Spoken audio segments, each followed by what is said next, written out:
नमस्कार दोस्तों। बचपन में सभी बच्चे आपस में चोर पुलिस का खेल बहुत ज़्यादा खेलते हैं। कई बार हम पुलिस बन जाते हैं तो कई बार जासूस। यही आलम है सभी देशों का कि जासूसी के लिए वो कई बार चोर बनना पड़ता है या कई बार पुलिस या कई बार किसी देश का नॉर्मल छात्र। दोस्तों, आपने भी जासूसी की बहुत सारी फिल्में देखी होंगी, जिनमें से सबसे मशहूर है जेम्स बॉन्ड। क्या आप जानते हैं हमारे भी देश भारत में कई जेम्स बॉन्ड हुए हैं। इन जासूसों में से एक महिला जासूस थी, नूर इनायत। जी हाँ दोस्तों, ये जासूस भारतीय थी। ये जासूस इतनी जाबाज थी कि इससे हिटलर भी डरता था। बंटवारे के बाद ही भारत और पाकिस्तान के रिश्ते यूं हमेशा कहा सुनी होती रहती है। भारत और पाकिस्तान हमेशा ही एक दूसरे के लिए जासूस भेजते रहते हैं। इन्हीं जासूसों में से एक थी भारतीय मूल की नूर इनायत। भारत और पाकिस्तान के बीच अभी तक रिश्ते इतने अच्छे नहीं हुए थे। जासूसी का आरोप लगाकर पाकिस्तान ने एक पूर्व भारतीय नौसैनिक कुलभूषण जाधव को मौत की सजा सुनाई है। इसी के साथ ही पाकिस्तानियों का आरोप है कि उनके आर्मी अफसर लेफ्टिनेंट कर्नल मोहम्मद हबीब को भारतीय सुरक्षा एजेंसियों ने हिरासत में रखा है। बीते दिनों नेपाल में हबीब का गायब हो गए हैं। उन पर पाकिस्तानी खुफिया एजेंसी ISI के लिए जासूसी का आरोप है।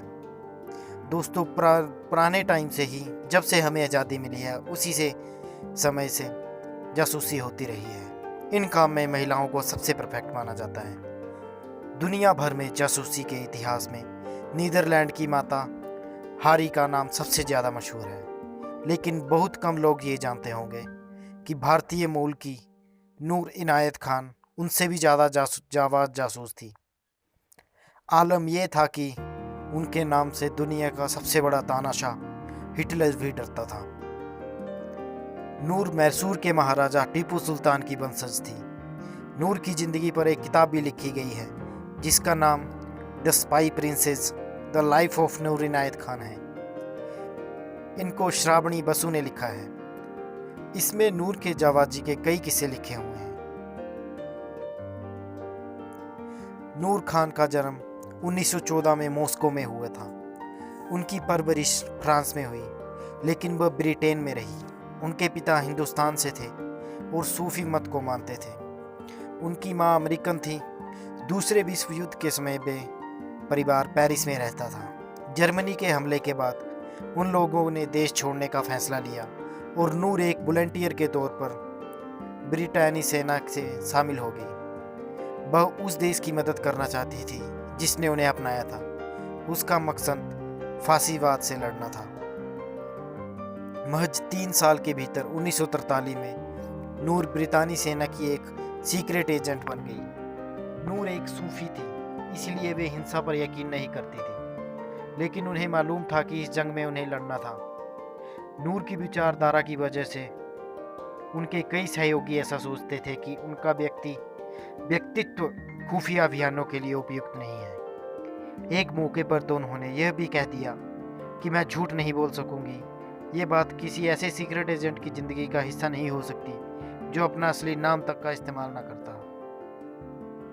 नूर को जो जिम्मेदारी दी गई वो बहुत खतरनाक किस्म की थी। नूर को एक रेडियो ऑपरेटर के तौर पर ट्रेन किया गया। जून 1943 में उन्हें फ्रांस भेजा गया। इस तरह के अभियान में पकड़े जाने वालों को हमेशा के लिए बंधक बनाए रखने का खतरा रहता था। जर्मन सीक्रेट पुलिस गेस्टापो इन इलेक्ट्रॉनिक सिग्नल की पहचान और इनके स्रोत को पकड़ सकती थी। उनकी खतरनाक भूमिका को देखते हुए लोग मानते थे कि फ्रांस में वह 6 हफ्तों से अधिक जीवित नहीं रह पाएगी। नूर के कई साथी जल्द ही गिरफ्तार कर लिए गए थे, लेकिन वह बच गई। जर्मन पुलिस की नाक में नीचे नूर ने फ्रांस में अपना खतरनाक ऑपरेशन जारी रखा। अक्टूबर 1943 में नूर धोखे का शिकार हो गई। उनके किसी सहयोगी की बहन ने जर्मनों के सामने उनका राज जाहिर कर दिया। वही लड़की ईर्ष्या का शिकार हो गई थी। क्योंकि नूर हसीन थी, हर कोई उन्हें पसंद करता था। इसके बाद जर्मन पुलिस ने उन्हें एक अपार्टमेंट में गिरफ्तार कर लिया, लेकिन नूर ने आसानी से सरेंडर नहीं किया। वह लड़ी और 6 हट्टे कट्टे पुलिस अधिकारियों ने मिलकर उन्हें काबू में किया। भागने की कोशिश की लेकिन कामयाब नहीं हो पाई। श्रावणी बसु ने अपनी किताब में लिखा है कि जर्मन एजेंटों ने ब्रितानी ऑपरेशन के बारे में जानकारी निकलवाने के लिए नूर को बहुत प्रताड़ित किया। कई दिनों तक प्रताड़ना सहनी पड़ी, लेकिन वे नूर का असली नाम तक नहीं लगा पाए। उन्हें यह कभी पता नहीं लगा कि भारतीय मूल की है नूर।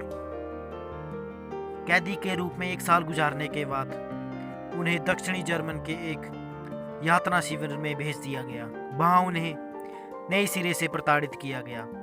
नाजियों ने उन्हें 3 अन्य महिला जासूसों के साथ गोली मार दी। मौत के वक्त उनकी महज उम्र 30 साल थी। तो दोस्तों, ये थी नूर की कहानी, एक खुफिया एजेंट की कहानी। उम्मीद है आपको ये वीडियो पसंद आई होगी। अगली बार नई वीडियो में नई कहानी लेकर बहुत जल्द उपस्थित हो जाएंगे। तब तक के लिए धन्यवाद। चैनल को सब्सक्राइब कर दें और वीडियो में लाइक और कमेंट करें।